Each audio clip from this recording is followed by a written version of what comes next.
عالم نبی فاضل دلیل حضرت مولانا سید آدم عبدال احمد قادری داؤد نگری کو آپ کے روبرو کر رہا ہوں، خطیب و امام چوک جامع مسجد دعائیں اور اپنی ولولہ انگیز نصیحت آموز گفتگو سے ہم تمام سامعین کے قلوب و اذہان کو منور و مجلہ فرمائے۔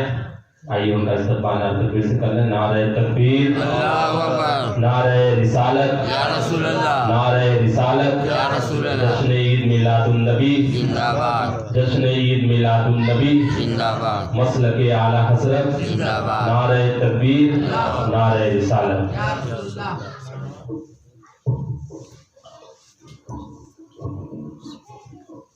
نعرہ تکبیر، اللہ اکبر، نعرہ تکبیر، اللہ اکبر، نعرہ رسالت، یا رسول اللہ، نعرہ یا رسالت، رسول اللہ، مسلک اعلی حضرت، زندہ باد، مسلک اعلی حضرت۔ زندہ باد۔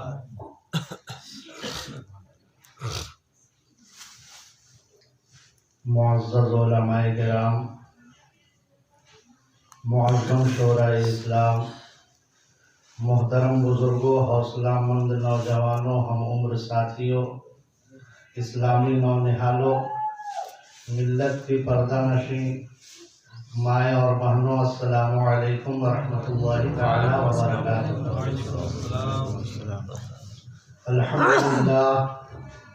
الحمدللہ نحمده ونستعینه ونستغفره ونؤمن به ونتوکل علیہ ونعوذ باللہ من شرور انفسنا ومن سیئات اعمالنا، من يهده الله فلا مضل له ومن يضلل فلا هادي له، واشهد ان لا اله الا الله واشهد ان محمدا عبده ورسوله۔